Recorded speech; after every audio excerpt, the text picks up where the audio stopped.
What's going on, guys? Thanks for tuning in to the David FS podcast. I'm here in the studio with my new friend, Scott Tousignant. There I got it? Yeah? All right. Nailed it. I was worried about that last name. But Scott and I got connected. He was actually getting tattooed here in the tattoo shop. And my wife was like, hey, that Scott guy, he's doing a lot of stuff on YouTube. You should go talk to him. And so we had a quick little chat. And then we ended up going out for lunch. And I was like, Scott would be a great podcast guest because you kind of have like an unorthodox kind of journey, you know, like I don't know like a lot of people locally that are like YouTubers essentially, right? Mm-hmm. And then obviously you're more than a YouTuber, but you have a good presence. You have like 17,000 subscribers on YouTube, which is amazing. I mean, it really beats my 309 or whatever it is that I got. But yeah, so Scott and I had lunch, and not only have you built this great business, but you also have like some alignments, you know, and we have mutual friends that we didn't know about as well. But some alignments with respect to spiritual growth and that kind of stuff. So thanks for taking the time out of your day to come on. Oh, it's my pleasure. Yeah, we definitely in line and in tune with a lot of our views and our journeys too, just the way we've grown through there. So it's always great. I find it's a rarity to connect with people who you can kind of talk about this kind of stuff with on a deeper level, and there truly be an understanding with where you're coming from. Yeah, definitely. Like, it's like when you kind of meet people that are kind of on, it's actually really, it's connected to like a level of consciousness, you know, like a level of consciousness of, let's say, like just integrity, where it's like you're choosing to align with people that aren't shady. Yeah. You know, and so even integrity is one of the things I notice is like, I am so hyper aware of like shady people now that it's like the second I sense it, and it's like, this is not a person I kind of want to associate myself with. I'm not rude to them or anything, and I understand that where they're on their journey. But when you get connected with someone that is, you know, you can just tell like is aligned with integrity, wants to help other people, it's like there's like kind of like this instant connection, be like, oh yeah, like when I stopped drinking, this is an example. When I stopped drinking, I thought nobody didn't drink, and then I started meeting people that didn't drink, and I was like, oh, there are more people like that, and it was kind of like they more on my team all of a sudden. So I feel like you're a new part of the team. Yeah, I love it. I'm very much the same way. Very I'd say sensitive to energy. So you can kind of pick up on that kind of stuff, that people who operate with integrity and people who are growth minded and not just themselves, but want to see others grow as well, building each other up, kind of bringing out the best in each other. And it seems to be like the more you put out that kind of energy, like recently I've been reflecting on the people who've come into my life this year, including like you here. It's almost miraculous to think of the amount of people who are just freaking incredible that have come into my life this past year. It's yeah, that's an amazing point, is that, you know, there's this thing in like spiritual growth, it's called like attractor fields, but it's like essentially what you hold in mind tends to manifest. And so, you know, if you're holding in mind, you know, being a good person, then you will attract good people into your life, and it feels good to have good people in your life. You know? And it's like, you know, when you and I met for coffee there, lunch, whatever we had, it was on my birthday actually. It was. How awesome was that? And so it was like there was not that we weren't looking to gain anything from each other, because I got great value from the conversation, but it wasn't like this, you know, whatever, that everybody's in these relationships of like trying to get something for somebody else, right? But while we were both getting something from each other, that wasn't the primary driver of like wanting to connect. And because of that, we just had this like nice flowing conversation, and we both got like tons of value from it. But I wasn't looking to like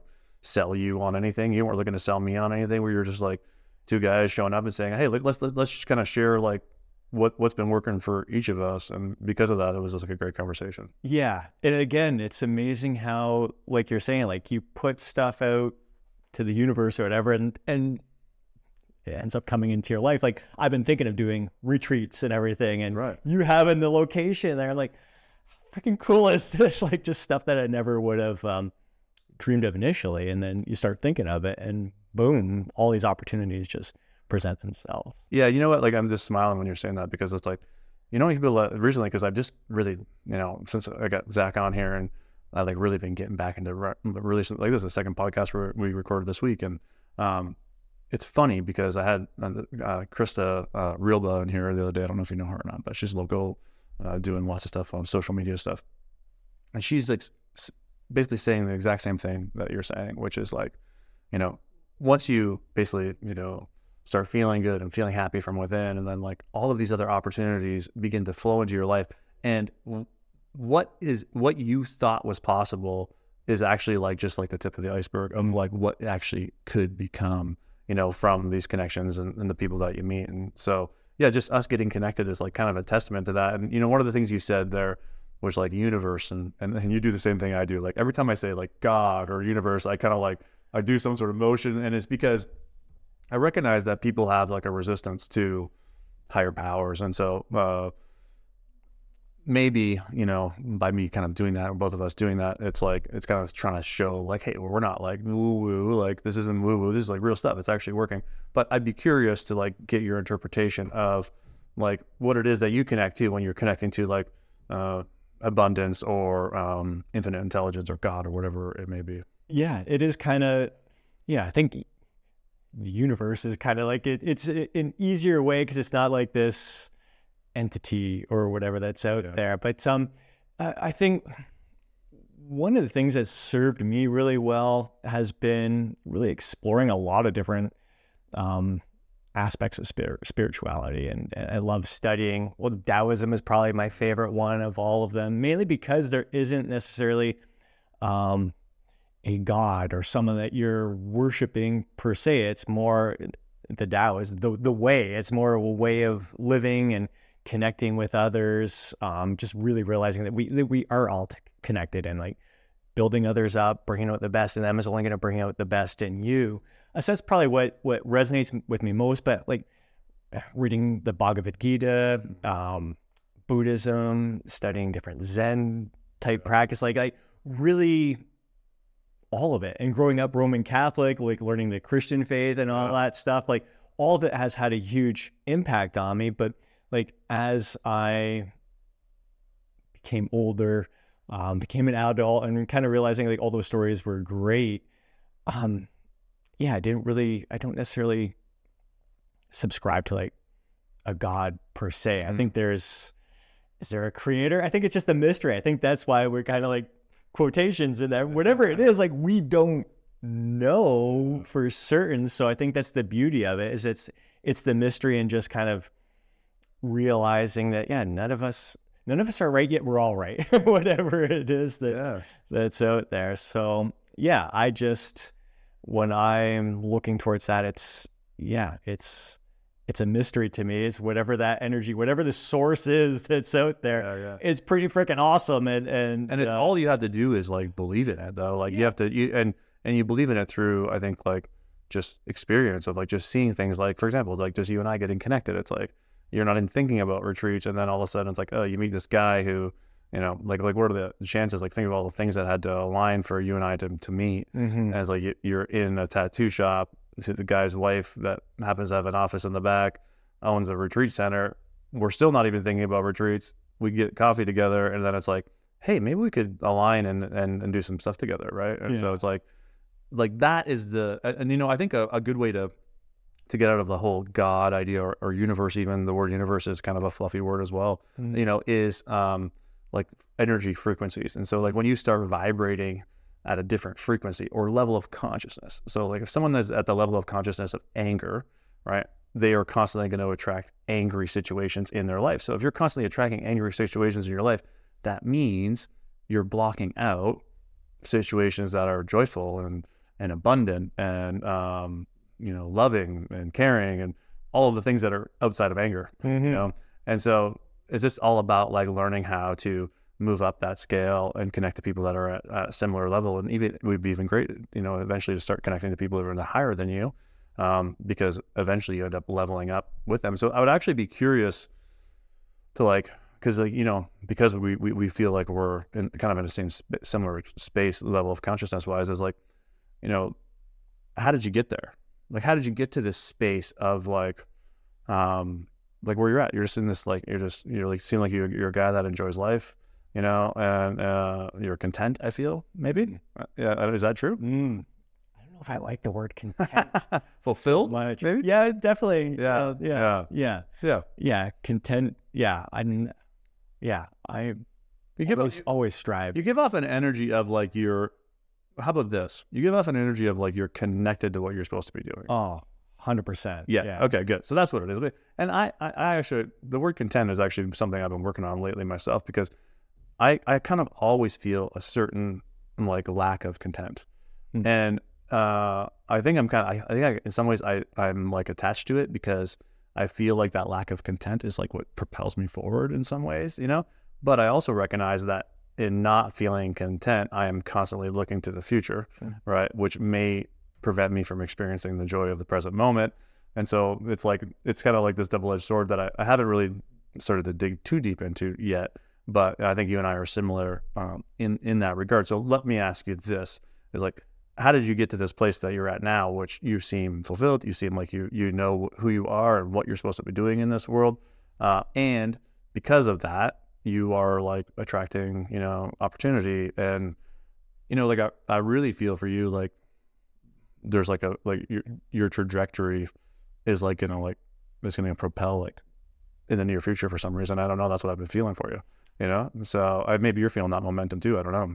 Oh, 100%. Yeah. It seems to be exponentially, for sure. Yeah. Yeah. I think it is. It does come down to a lot with who you surround yourself with. And again, like I said, like everyone's just bringing out the best in me and just reaffirming that I'm on the right path and being true to myself more than anything. But yeah, it's been a journey, man. And it all kind of started, I'd say my first exposure, like I'd say I've always been spiritual, always connected with nature from an early age. And then first year of university in human kinetics here, University of Windsor here, I took a sports philosophy class. The first book we read, I think it was Pursuit of Excellence, was sports psychology. Sport philosophy, it was the Tao of Pooh. And so that was my first exposure to Taoism that really, and I love Winnie the Pooh, got him tattooed on my arm here. But that was my first exposure to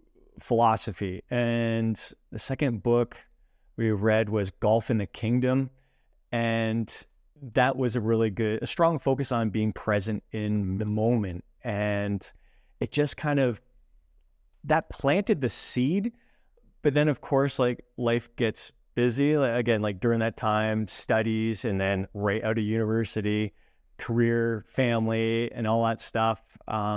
It probably got put on the back burner for a little bit. So as much as I don't like to say it, you kind of lose yourself a little bit throughout that process. And as my kids started getting older in their early teenage years, finding a little bit more time for myself and started to do more reading. And one of the first books that really got me reignited again was Wayne Dyer's Change Your Thoughts, Change Your Life. Again, Taoism. It's it just resonated with me. That kind of messaging resonated with me. And then again, as tough as to say, it's like divorce 5.5 years ago really set me on this path of getting reconnected with myself and what sets my soul on fire, and just being in tune with who I truly am. And I'd say probably the biggest lessons out of all of that was learning to let stuff go, learning to let go of what I can't control, which is oftentimes what people say, what they do, and focusing more on what I can control, like how I internalize things, how I interpret things, how I react and respond in those situations, and realizing like the power that comes from that. Like when you're reactive to certain situations in not such a positive way, you're giving that person more power. But when you respond in a more positive way that's going to serve you best, like you're really exercising your own power and your own strength there. So I'd say that kind of shifted. A lot of my perspective came from some Stoic philosophies. Right. So it sounds like you went into like you kind of dipped your toe in when you first started in the University of like philosophy and these types of things, and you touched upon Taoism, and then getting married, having kids is kind of like got pushed to the back burner for a bit, but it seems to be like this willingness to continue to learn and expose yourself to new information, which allows you to kind of expand your circle. But I think the thing that I'm hearing most from you is that you're now in a place of observer where you can observe your emotional reactions and usually prevent them from, just kind of spewing out of your mouth. Like, I know me as a person before I got into all of this work is like, I was very much like my emotions were in control. Like my emotions were running me. So if I experienced anger, it was probably coming out of my mouth or coming out of me in some way, shape or form, right? Maybe it was through drinking too much or whatever it was to not feel that, right? But I think the thing that shifted for you and that this is what happened for me was that I just finally was able to take this step back. And usually it comes from like some sort of like major life event, divorce, mine was like being poor. and so just like really feeling like I was going to lose everything. It was like kind of like my rock bottom. And then so at that moment, I then began having to say, well, let me take a look at my life and I recognized that I had to take complete ownership for all of it. I couldn't pass the blame anymore. And once I did that, that allowed me to move into like this observer where I just started noticing everything, right? Because I was able to notice my whole entire past and how all of that led to all of the circumstances that I currently didn't want, right? And so when you said like divorce, like was that like that moment of like this self-reflection essentially, like where it kind of forces you to look deeply within? I'd say that's what started it. It was more along the lines of like that first I was about 6 months afterwards, out for a walk, and which I always do, part of my daily routine. And during that 6-month time period, I really found myself thinking a lot about what are others thinking about me? What are they saying and all that stuff? And I was watching this bird. It was sitting on a branch and a hawk came down and grabbed it. I'm like, holy shit. Like, it made me realize in that moment, what are all the things I'm missing out on because I'm like suffering in my own mind. I'm wondering things that people probably aren't thinking. So I'm suffering in my own mind more than I am in reality. So I need to be really grounded in that present moment because I'm missing out on so much wonder.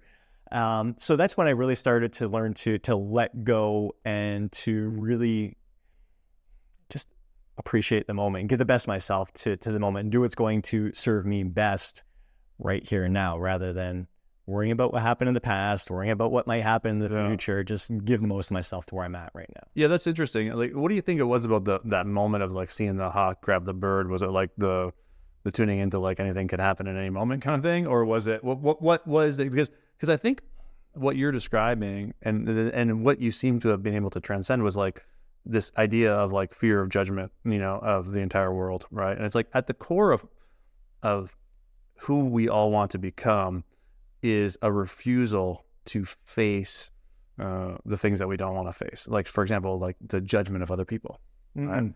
And so it sounds like in some way, shape or form, like that you've been able to step out of that, maybe not completely, maybe you're still worried a little bit. So it happens to me still too, but like, like I think that would be like valuable to like, if you were able to kind of like, put that into like a little container for people and be like, well, what is it? Like, what was that thing? Like seeing that, what was that moment that, you're worrying about what other people think and the judgments of others. And then all of a sudden you snap out of it. Now, of course there was a build up to it, but like, if you had to, I'm putting you on the spot here. Yeah, no, it's fantastic. And it's really, man, if you could bottle that, that feeling in that moment, maybe relate it back to be something similar when, like 12 years ago when I lost 50 pounds, it was like everything, like I tried so hard and struggled, like good for a few days, then fall off the wagon, good for a few days, fall off the wagon.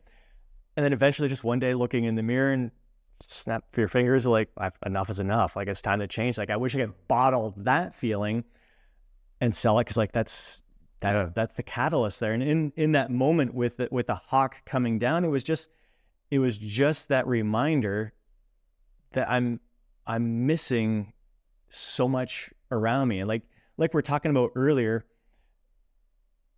opportunities, like all of a sudden you're connecting to the right people and opportunities start presenting themselves. I think the opportunities are always there. Like that hawk and that bird were probably always there. Like what are other things going on around me? But I'm just so laser focused on kind of what's going wrong or wondering about, it's like, again, in my own head rather than what's directly in front of me. So it just was that light bulb moment that to start observing more of what's going on and to be aware of the opportunities that are presenting themselves around me, be aware of how I'm feeling. And yeah, it sounds like what happened, and this is something I describe a lot, is like what happened was you tuned your consciousness into seeing the good, right? And so like our egos are trained to see the bad. It's how we evolved as a species. You know, it's like if you ate a berry that killed your brother, then you're like, don't eat that berry. So now you're hyper focused on making sure you don't eat that berry, right?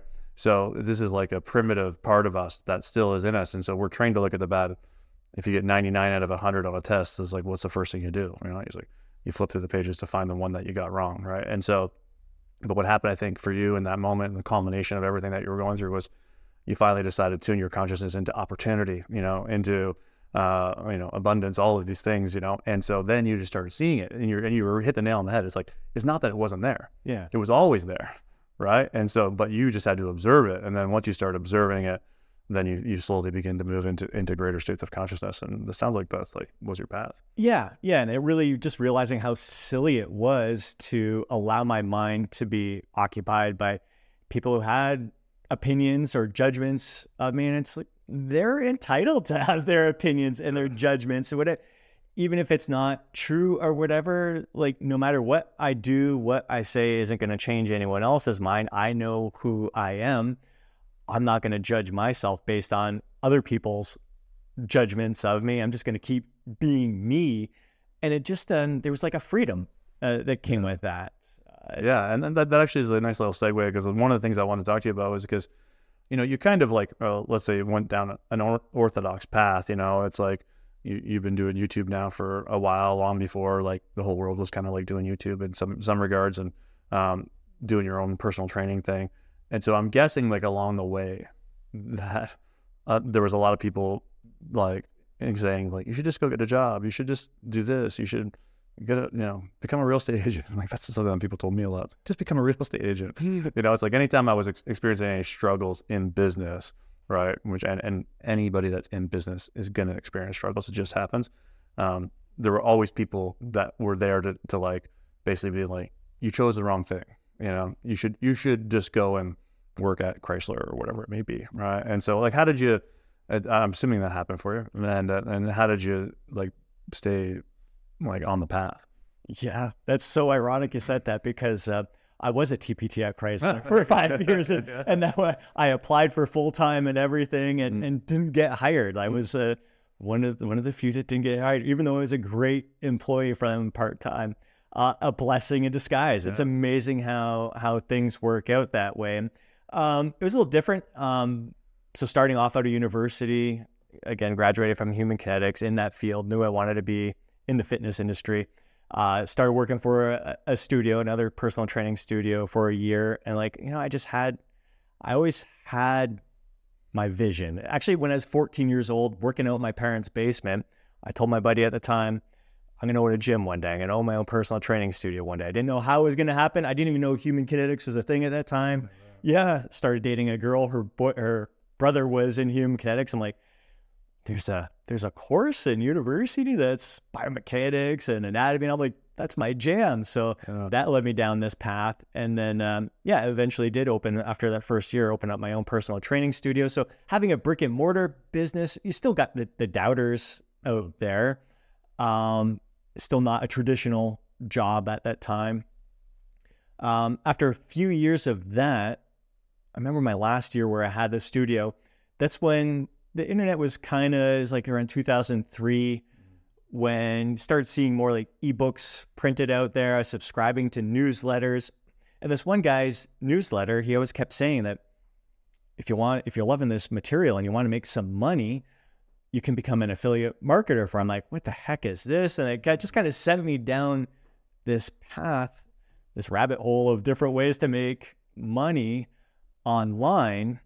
And then I started creating my own ebooks, and then people just didn't treat ebooks as a book. But I'd say I'm an author, and I'm like, well, no, that's just it's just an ebook. That's not real writing or anything like that. Yeah. And it's funny to see where we are today. It seems to be what more people are gravitating. So it becomes because it was so foreign to people back then, there was always a lot of pushback. And then because building a business online, like I'd say I'm an online fitness coach, you're like, well, I just want to train in person. But then like COVID hit and there's the only option was to train online. It's become more, I can see it's more acceptable now. So just because it's so foreign to people, so out of their normal way of thinking, there was always pushback there. But for me, it was fascinating. It's like I'm always, again, looking for that opportunity to diversify my portfolio, I guess. Yeah, right. So would you say it was like that curiosity that just kept you on the path kind of thing? It's like no matter what noise you were hearing out there, it was like you were just so curious and like, wanting to grow that it didn't matter. That you just, you heard the noise, but you just kept on going. Oh yeah, nothing. Yeah. And I think my ex-wife would vouch for all of that too. Like once I'm like set, like when I see my eyes open, like I'm going all in. I want to grow. I want to expand. I want to learn. I want to be able to help as many people as I can. And I think that like seeing brick and mortar as in person, I can only help so many people, but online, like I'm able to help tens of thousands, even more people all at once. So being able to serve more people has been very rewarding, I guess. Yeah, for sure. And I mean, it feels like it's a path for you for sure. I mean, I would have to, I wouldn't be doing the listeners a service if I didn't ask you like, what are the mistakes you see people make with respect to fitness? Like you've been helping people for so long, you went through your own journey and transformation of like losing 50 pounds. And now you're like, what % body fat are you now? I'm lean. I'm fit. I feel great. That's the like you're ripped though, right? He's like, this guy that's ripped. So it's like, what is it, and I know that people are always looking for like the one line answers. And then it's obviously there is no just one thing, there's multiple things, but I think there probably are some critical factors that people are probably focusing on that maybe are the wrong things or whatever. What is it that you see the most? It's very interesting because a lot of people will come to me and they're looking for me to give them the answers, like what to eat, what to do. And they're oftentimes surprised that rather than providing them with answers, I give them more questions. I think a lot of the answers are going to come from within and through a lot of self-experimentation. So always having them kind of work with their own natural tendencies and being aware. It really comes down to awareness of how your choices throughout the day are impacting you and being aware of the ones that aren't serving you well. And when you start feeling really good, doing more of those things and less of the things that aren't serving you well. Like our bodies are pretty freaking amazing at letting us know what's in our best interest. So rather than giving them a list of foods to eat or a list of foods to avoid, it's like, all right, well, what did you eat today? How did you feel while eating it? Were you satisfied after that meal? Did it give you more energy? Did it make you feel more sluggish? Did it give you a little bit of a high and then a crash? So really getting them to tune in with themselves and to become aware of like why they're making the choices they make. Because like for me and for like most people, what to do, and I'd be really good for a few days and then I'd fall off the wagon. Well, why was I falling off the wagon? It would have been very easy for me to say, well, why does my family have to have like a box of cookies in the house at all times there? And just because they can control themselves, like I can't control myself. So should they not have cookies in the house? Or do I learn how, like what drove me to the point of having one cookie turn into three turn into the whole box, and then the whole bag of chips. Yeah, and that's what I've really been curious about because I'm actually someone that's used food as a means of not feeling like shit, or even as a celebration when I'm feeling really good. It's like I did something went really well. Oh, I deserve to have a type of ice cream, or things are going really bad. I'm going to eat this food. So I think when you're asking people to get to the root of like what it is, that they're feeling when they're eating these things, it sounds to me like you're just helping people create more awareness around the food they're eating and why they're eating it. And once they start to create that awareness, the shifts begin to change. That's what it sounds like. I think the other thing that happens though is, and this is a testament to coaching. I mean, I pay people tens of thousands of dollars to coach with, and I recognize because I'm looking for the value in coaching, because like I'm the coach, so I want to see like what other people are doing. But I recognize the second I click pay, I'm already begin receiving the answers that I need, right? And so I think that people just coming into your program, right, the second they make the commitment to themselves to come into the program, that's what, like, the change is already begun, right? You know, and that's why I tell people you got to pay for coaching. So you can consume all the free online shit you want. It's like you release all kinds of online content. Like, you're releasing like 3 pieces of content a week on YouTube. You can go watch all of Scott's stuff for free. But the change begins when you actually make an energetic commitment to somebody. And so I think that combination of that energetic commitment and awareness, it sounds like, is what people need most. Yeah, it gives you skin in the game, I guess you could say. Yeah. Right. It's like an investor will never invest in a company unless the founders have some sort of their own money in it, right? And so it's like the same applies to like any type of coaching. And this is not like a sales pitch for coaching, and this is just what works. It's like, if I want to get super ripped, I'm not going to go, you know, to someone that's 50 pounds overweight. I'm going to go to the guy that's already done it, because you're going to get me from point A to point B faster. But the other thing that's going to happen, it's like, you're the average of the people that you hang around with most. And so if you can find a way to hang around with a guy that already has what you have, he doesn't have to be that good. And the likelihood of you becoming that person is greater because you have immersed yourself in your presence. And if you don't have friends like that, then you have to pay people. Right? And so, I mean, I think that's what I'm kind of feeling like is happening with your clients. 100%. And I think that's the beauty of coming back to retreats as well, is that's a great way to surround yourself with like-minded people who are going through a very similar journey to you. And you realize there's similarities, there's differences, and we can all, I learn from my clients just as much as they learn from me. And we're all very similar. I tend to attract clients who are very much like me, very much like where I was 12 years ago and going through all those struggles. So I think that's the beauty of kind of sharing our journeys, sharing our experiences. I think so many people hold stuff in. They want to, again, when it comes down to judgment and everything, they don't want to share their insecurities, their flaws, what's been holding them back. We see the highlight reels on social media rather than the struggles and the challenges. But when you share the struggles and the challenges, we all realize like how similar we are and how relatable our journeys are. And then you're like, all right, he was exactly where I am right now. He can help me get there a little bit quicker. Learn from his mistakes and as well as his successes. Yeah, I found for me the best clients for me are the people that I see myself in. Like, those are the people that I know. Like, I know that if they work with me, that they're gonna have the greatest results. And actually now, I'm like hyper focused on only attracting those people. Like, I'm only focused on attracting the people who were once me, because I know that the likelihood of them getting the result that I got, right, which is just a better life, let's say, is way higher. And so it looks good for me because I'm going to have more people that have more success, right? And so that doesn't mean I won't help anybody, but it's like, I want to make sure that I'm getting people the most amount of results possible. And so, you know, my message may resonate with people that were formerly like me, and other people's messages will resonate with other people, and they can go find that coach, right? And that's the beauty of like what's happening in today's world, is that there's so many people in coaching. And I know the people that are listening to this podcast are going to go, you know, the people that have resistant to coaching, right? Because I'm resistant to coaching sometimes too. It's like, I just hired a coach.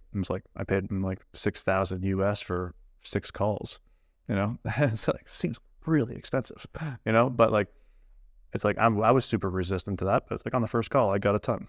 And I'm like, oh, okay, well, that was probably worth $6,000. Just like that one realization, that one moment that I got pulled out of the box, you know? And so, but the people that are resistant to it are the people that they believe that they can do it on their own, or they have a pride in them that says, I can figure this out on my own. And you can. 100% you can. It's probably just going to take you longer. Right? It's like, I've tried to figure it out on my own for 30 something years until I finally decided to like, okay, I need to go and get some help to like get me to where I want to go quicker.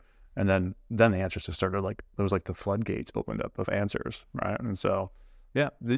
Have you paid coaches in the past? Oh, dude. Yeah, for sure. In all aspects of business, fitness, and in all aspects of health and nutrition as well. It just, there's a wealth of knowledge out there. And yeah, you see someone who is at a level that you want to get to, and yeah, why not shorten the learning curve? And again, like I look at for coaches who resonate with me, I resonate with as well as something.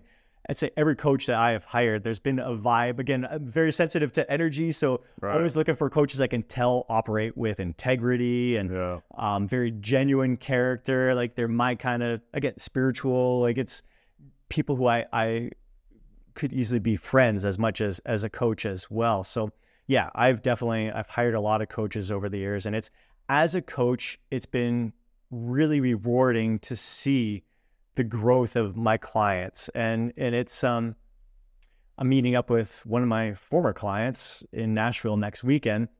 He was coach with me for 2 years, great shape. And now he's a fitness coach and helping more people. So it's amazing to see not only that it's able to help him transform his body, but also kind of open up his doors to new pathways that he was unsure of his passions and purpose, and now feeling so fulfilled himself because he's able to help others in a way that he never realized he was going to be able to help them just a few short years ago. And and something that was just coming to me is that fitness and health is usually the catalyst for deeper growth. It's like, that's where I started, right? It's like, when I started down this whole entire journey, this is when I went veg, right? I went to vegetarian. Not that this is a promotion of vegetarianism, but it was a promotion of creating more awareness around the shit I was putting in my body.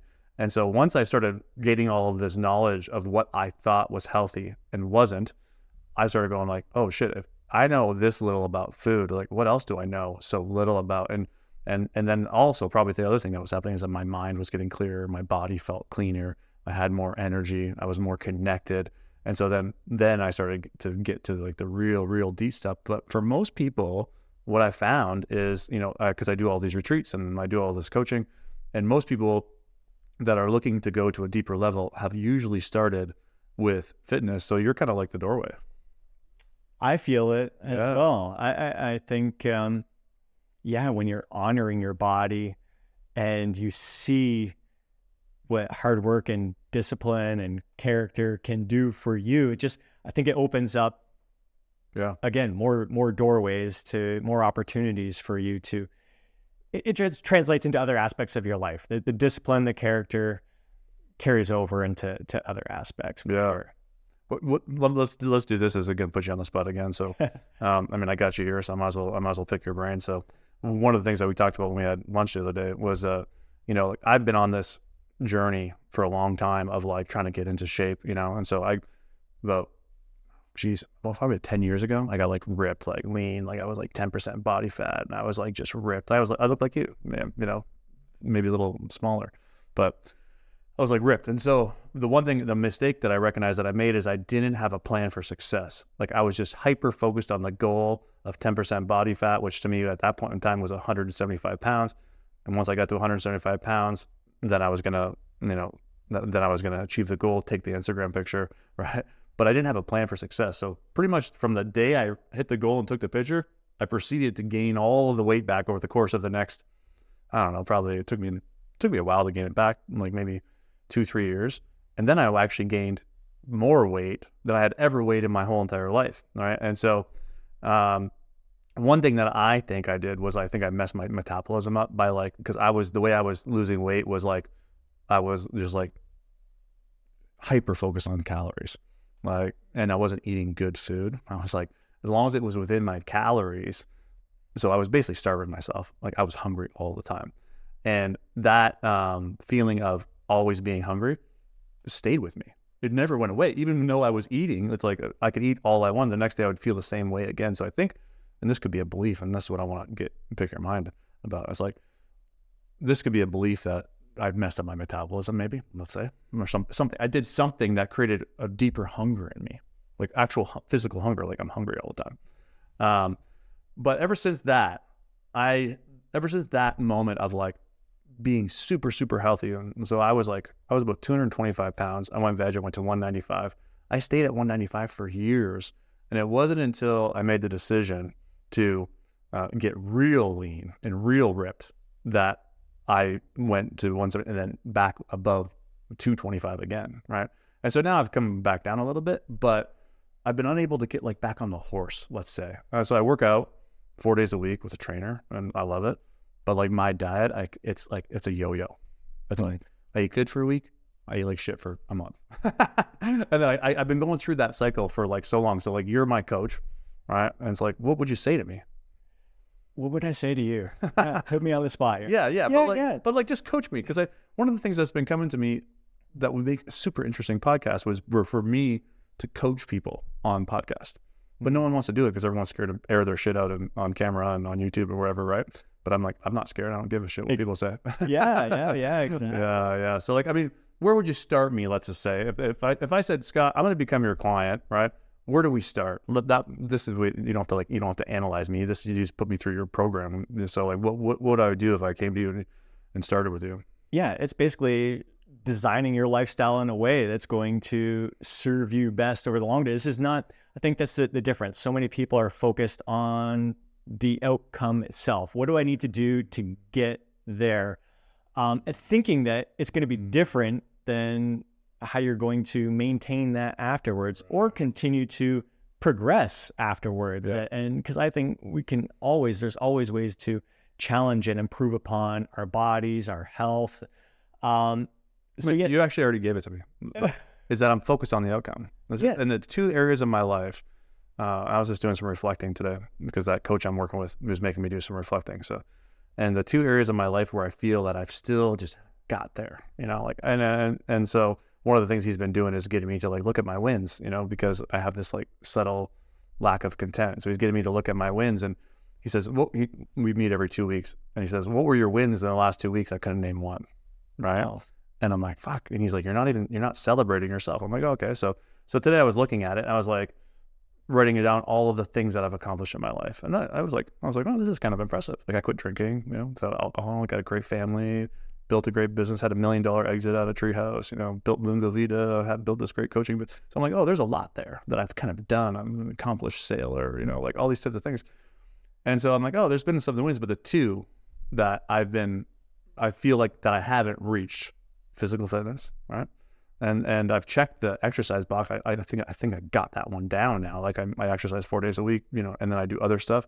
So I feel like I got that, but the food I've just never checked. And the other one is like moving into like this place of, I don't want to say just abundance because I feel abundant already. I'm talking about like hyper abundance, where like I don't have to worry about, I don't think about money, like that level of abundance where it's just like, like, let me try and make it practical or tangible, like fly first class, don't worry about the price of a vacation, that kind of stuff. Working because you want to work, not working because you have to work, right? That's the level I'm talking about. And the two places that I feel like I haven't achieved is because I'm focused on the outcome. And so what you're telling me in that, I'm putting the words in your mouth, but this is what I heard from you, was that I have to get connected to the process that's going to get me there. And that word is so fluffy too. It's like this, I know people are just going to dismiss that, but it clicked differently when you said it for me. I have to get used to this process, that I'm going to stay in that process forever, right? And not just like having a finite game of outcome. And this is something that Hormozi talks about. He's like, if you're playing a finite game, you're going to lose, right? But if you're playing an infinite game, right, there is no losing, right? And so that's what I think you just connected me to. So see, look at I got that advice for free. There you go. But yeah, it's like you said, people have probably heard focus on the have process goals. They're more important than the outcome goals there. Yeah. So people have heard that before, but like I always like to say, like my body is a product of me living my life to the fullest. So I just focus on what's going to allow me to live my life to the fullest today. What's going to give me the most energy to do all the things I want to do today. It starts with a great night's sleep. That's always priority number one. Last night I got a solid 9 hours. Like it's, some people will say, well, how can you do that? Is it easier me living on my own right now and everything? No young kids anymore, all grown up adults, maybe. But it's also a decision. Like I used to still, when I lived on my own, stay up late watching TV, doing stuff that wasn't serving me best. And then I realized, you know what? I'm so much better off getting a great night's sleep. So everything like starts with that. And then fueling my body with foods that's going to allow me to perform my best, to think my best, and moving my body in a way that's going to allow me to enjoy my life. So getting on the paddle board or going in for walks through the woods. I love lifting weights. I now am hooked on yoga that I never thought I'd be hooked on yoga before. I tried it a few times in the past. And I think a lot of it came down to being, when I did try it before, I was closed-minded at the time. Now I'm so much more open-minded to what's going to bring out the best in me. So it's really, again, coming down to the awareness of how all my daily choices are impacting me, and they're either serving me or holding me back. Yeah, and I think what a lot of people get stuck on, and I know this is even something that I've been working on, is that we get so wrapped up in like the busyness of the world today. Like, man, it is like, I have to do a whole entire series on stepping people out of busyness, right? Because like I think about like the friends that I have, and it's like, we can't even get together for like a dinner. It's like, we're scheduling dinners like a month out. Like, this is not like a life to live, you know? It's like we have all become so insanely busy that we think that we don't have the time to paddleboard, go for a walk in nature, do yoga. Like when we were having our lunch, you were telling me you're doing yoga and doing weights. You're working out twice a day. And, you know, in my mind, I was going like, oh man, how's he creating the space for that? But it's like the reality is, it's because you created this space that you're allowing yourself to do the things that you want to do that will maximize your potential, because you're allowing yourself to show up fully, because you've given yourself, you know, the free time or whatever it may be that you need to give yourself, so that when you do show up to the thing that is critical for, let's say, your business or your clients, it's like you're showing them fully. But if you are just like go, and then you have to show up to a client call, it's like you're not even giving them the full experience, because you're not fully there. 100%. And that's, yeah, again, coming down to getting a great night's sleep, fueling my body with quality nutrient-rich foods allows me to be more productive, get way more done in less time, and avoiding distractions that aren't serving, which is tough. It's really tough. And today, the cell phone and just everything is right there at my fingertips. It's very easy to distract myself from what's really important. So when you cut out a lot of the unnecessary distractions, you free up so much more time to do these things, to be active and to give the best of yourself to all that you're doing throughout the day. So, and it really doesn't, like when I look at, some people say like, yeah, you're weight training. I weight train 4 times per week. I go to yoga every day. I go for walks every day, but really it tallies up to, some days it's 2 hours of activity. Other days it's 3 hours of activity. In the big picture of 24 hours, it's just still a small chunk of my day. So it's just, people can barely schedule in a 5-minute phone call anymore though. Yeah. And so like that's the one thing that I admire about you, is that you, I'd be interested to understand like how you created that, how you learned to, especially in this world, like you're an entrepreneur, and like entrepreneurs are like, go, right? How did you learn to take your foot off the gas, essentially? Again, recognizing what's going to serve me best in those moments, like, yeah, getting out for those walks, just really, because I was the same way, and my mind could go 24/7, and I'd wake up in the middle of the night, have an idea, I'm like, all right, rise and grind, like it's time to get, I got to do all this stuff. But realizing that less is more at times, like the quality of what I'm able to do, because I'm allowing myself that freedom to do the things that bring great joy to my life and allow me to give my mind a break and everything. Yeah, it's almost like a quality over quantity. Yeah, 100%. And the interesting thing is, when you give yourself more space to create more quality, it will naturally create more quantity. So let me try and iterate that. It's like one of the things, and this is I've been like really, I'm glad that I had you on, because it's like, man, talk about alignment. It's like one of the things that I've really been tuning into is this idea that in order to speed up, you need to slow down, right? And so I had this great epiphany last year. I was building Lungo Vita, and I was in it. Like I was in it building Lungo Vita, and it was like head down. Like I was there building the decks, putting up the domes. And my wife and I go to Florida every year for a month, and I was like, I don't know if I can go this year, like because I'm just so in it.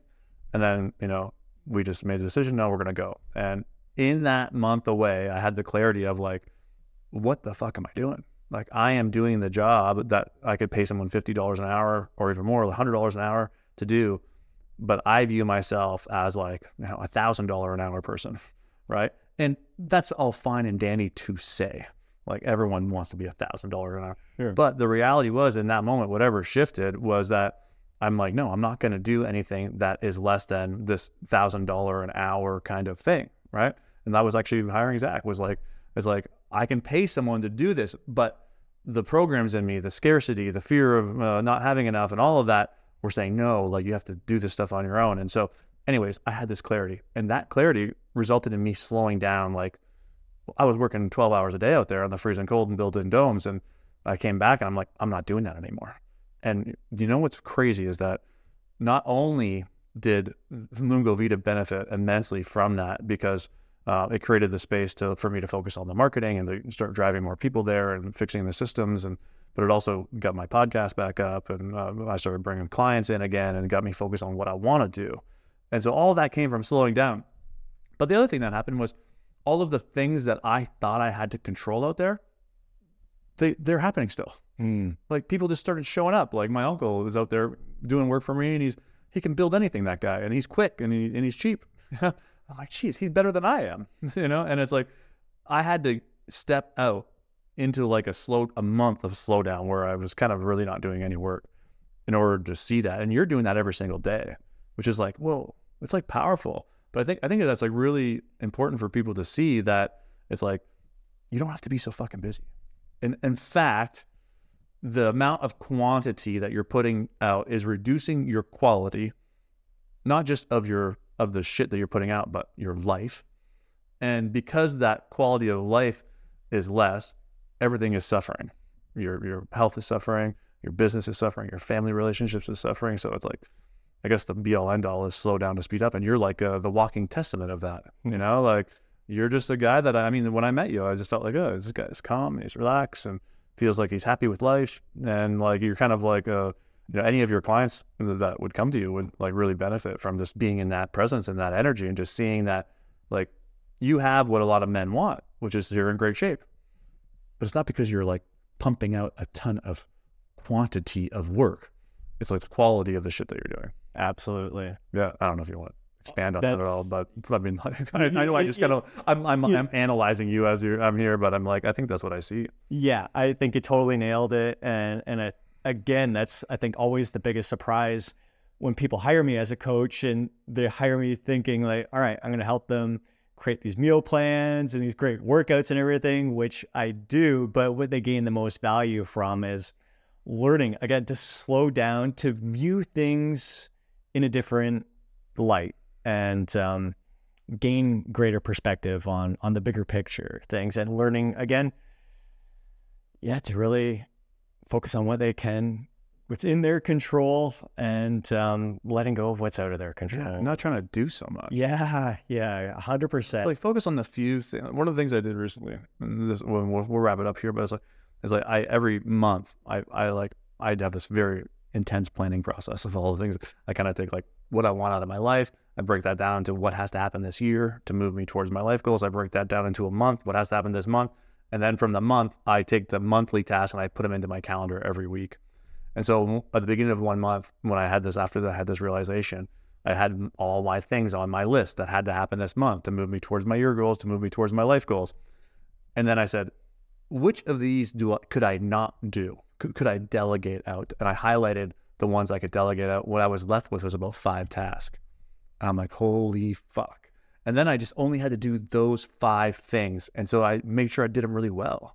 Right. Okay. Sorry. We're back here. We had a little bit of technical difficulties, but we're back and we're just wrapping up. But what I was getting at was just that, I think that where your clients probably benefit most is like from you as a person, just being in this place of like, let's call it grace or whatever it may be, where you're just kind of like you're just kind of like, I don't want to say coasting through life, but you're just like you have really done a good job of creating space for what serves you best with respect to like your own energy.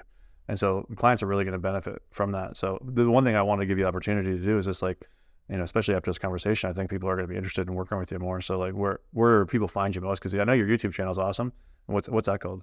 Lose Fat, Get Jacked. Lose Fat, Get Jacked. I love it. Same with the website, losefatgetjacked.com. And Nice. yeah, it's kind of where you can branch out, find all my stuff, whether it's YouTube, Facebook, Instagram, all that. And it's all under that Lose Fat, Get Jacked? Yeah. Awesome. Cool. Yeah. Cool. And even that itself has been a fun evolution. Yeah. Business models, different change in names, and just it's been good fun. Just as I've evolved, the business has evolved, and names and all that kind of fun stuff. Yeah. And, it's actually funny is that Krista was just on the podcast last night, and she was saying that she kind of had this spiritual awakening recently. She was like, I think I have to change the name of my podcast. And so it's interesting as you evolve, it's like your body of work evolves as well. But I don't think you have to change your name, but I was just saying, it's just like over time, we go through these stages, and what was important to us, maybe 10 years ago isn't anywhere near as important to us, and now kind of thing. Right. And so, yeah.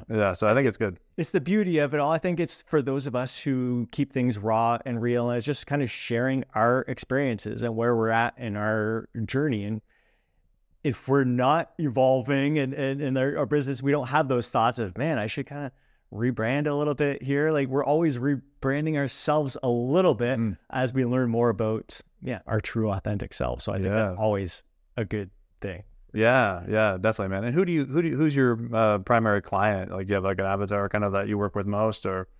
Yeah, I'd say most of my clients are men like me, Yep. In their 40s, typically, even like my size. I'm not that big of a guy or anything, but yeah, mostly men looking to lose fat. They're into the working out, similar as you. Like they got the working out down. They kind of struggling a bit with the nutrition, and they're I hate to throw around the word. They're feeling average, and they know they're capable of just so much more. Yeah. And they just want to unleash their greatness and strive for their true potential. Yeah. Like what an amazing like business to help people to fulfill that. Yeah. It's very rewarding. Yeah. See why? Yeah, for sure. I can see why you're so happy. 100%. That's a big part of it too. You attract the right clients again who bring out the best in me, and I want to bring out the best in them. Like it's hard to be in a bad mood. Yeah. Sure. Hell yeah. Yeah. Awesome. Well, hey Scott, thanks for taking the time, man. This has been a great conversation, and we'll have to have you back again for sure. I appreciate it. Always great talk. I could talk forever about this stuff. Yeah, man. Awesome. If you got any value at all from this conversation, just click that subscribe button or give us a review. It'd be greatly appreciated. And if you're interested in working with Scott, look him up. Lose fat and get jacked. Lose fat, get jacked. You nailed it. There you go. Awesome. Thanks, brother.